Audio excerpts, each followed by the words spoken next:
And thanks a lot to TERI for inviting me and giving me this opportunity to present my viewpoint. Unfortunately, I was told that it's more of a conversational thing, so I don't have a presentation ready, but I would like to share my views in terms of EPR and the role of EPR in plastic and how we can make it more workable. Now, EPR is a very, very critical policy tool, but EPR cannot be looked at in isolation. So we have to have a more integral view of EPR along with our waste management strategy, plastic waste management strategy. So that becomes the first most critical part of the whole thing. EPR is going to work only if it gets integrated with the overall strategy of waste management. So EPR in intent, also in implementation, must be aligned to the overall strategy, number one, and must help promote greater amount of plastic waste management. I would like to go over a period of time. If you look at it, Mr. Pava talked about it. We started off on plastic waste, I think in 1999, when for the first time usage of polyethylene bags were banned. Then we had in 2011, we had a EPR policies kind of a thing, which was repealed later on. Then 2016, 2020. So over a period of time, what we have seen is that the regulatory framework has evolved significantly. And I must appreciate that this time there's a lot of effort which has gone into devising this EPR policy after a lot of consultation with a lot of stakeholders. Could it have been better? Yes, for sure. But we have come a long way, and it's a very, very good beginning that's there. A few things that I would like to point out. Number one is about the strategy. Broadly, if you look at it, we are talking about three things: reduce, reuse, recycle. Unfortunately, in this EPR and also in our plastic waste management strategy, what we have focused on more on reuse and recycle, but there's very little focus on reduction. Reduce and give incentive for plastic producers and plastic users to reduce the amount of plastic which is being used in packaging or the material. So that's one thing which is there. Second thing, EPR must try and promote whatever the bottlenecks are there in implementation and management of plastic waste. Studies have shown internationally, also in India, two most critical part or three most critical part. One is source segregation.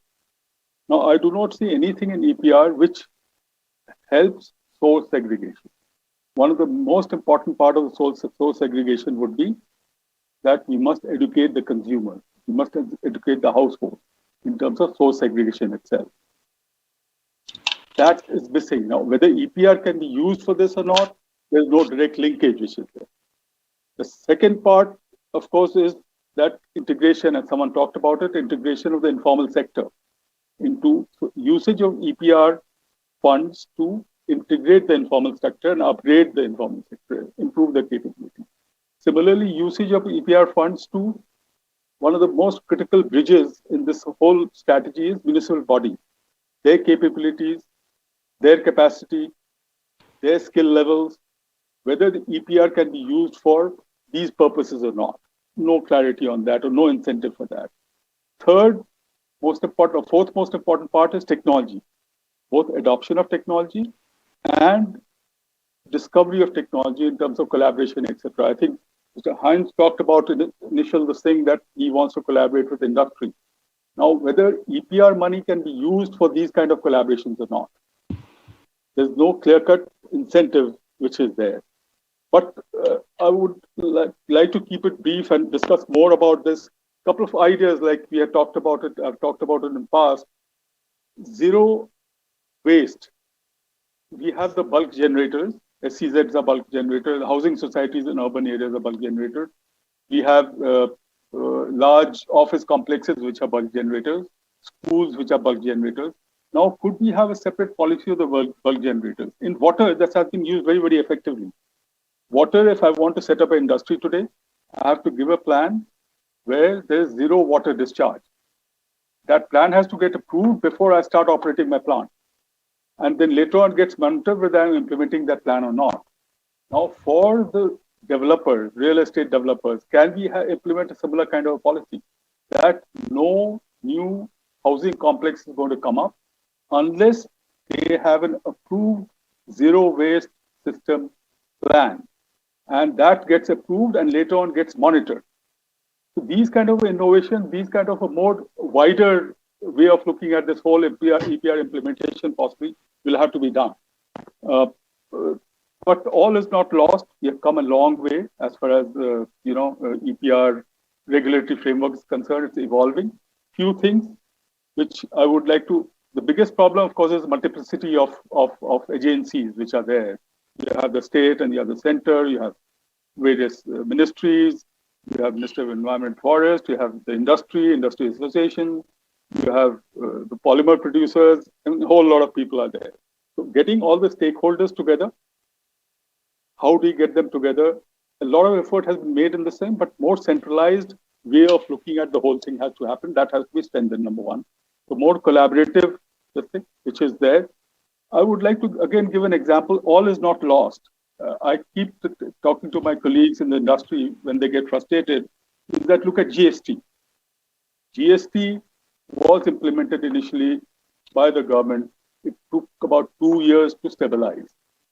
The key to proper implementation was what? Key to proper implementation was, number one, continuous dialogue among the stakeholders.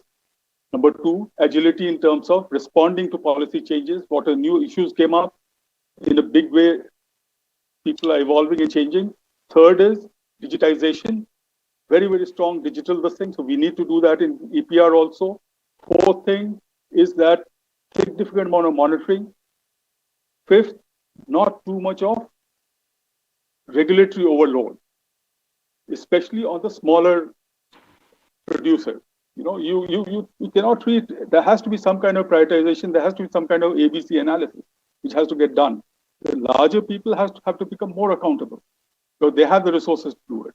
You put all the burden on the informal sector, on small scale industry, they will collapse under the pressure of EPR. It will never get implemented. They'll find ways and means of getting around it. So key to the whole thing is people who are more resourceful, let's get them to solve certain big problems. Technology. Today, MLP is a huge problem, difficult to recycle. But in Europe, we are participating from our company in an initiative called CFlex. CFlex is an association of European companies who got together to try to solve in a collaborative manner solution. There's nothing like that in India. Can the EPR fund be used for these kind of initiatives? Can the EPR fund be used for finding out, discovering new technology in collaboration with TERI, in collaboration with the Australian companies, which Heinz was talking about in the morning? Can we discover those technologies, especially for difficult to process, difficult to recycle products, like MLP, multi-layered plastic? There's no solution to it up to now, no viable solution to it. So we need to start having a relook at the entire thing. There's a lot of scope. It's a good start. It's a great start. There's nothing to get disheartened about the whole thing, but we have to remain agile. We have to keep changing. We have to be flexible as far as policy initiatives are concerned. And then I'm sure that we'll be able to solve this big problem. And we are not the only country which is struggling with this. Recently, McKinsey took out a study for 30 countries, they've said. A huge plethora of, there are about 94 regulations which are there in India related to plastic. Now, this kind of a regulatory overload is not going to work. We need to simplify things. We need to centralize things. We need to digitize. Last point which I want to make, it has to get more transparent. Nothing like pressure from the public in terms of for the industry, for EIBOs to make sure that they are meeting their EPR responsibilities. So those data has to get published. They have to be the thing. And last but not the least, of course, is I think Heinz referred to it, that we need to create a market for recycled products.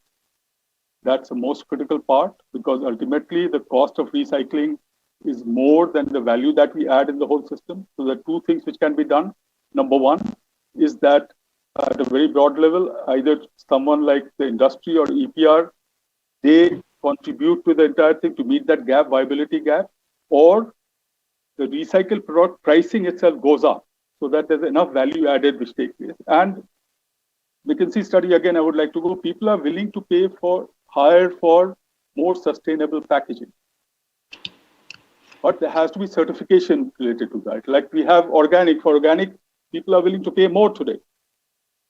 Similarly, for recycled product, I'm sure if we can evolve a certification system which is reliable, there would be a large number of population, large number of people who would be willing to pay more for that. So, Mr. That's another major initiative. To wrap up, because you're already very much over time. Sure. I mean, that's it. Nothing else. We can possibly discuss some of the views offline or. Thank you very much.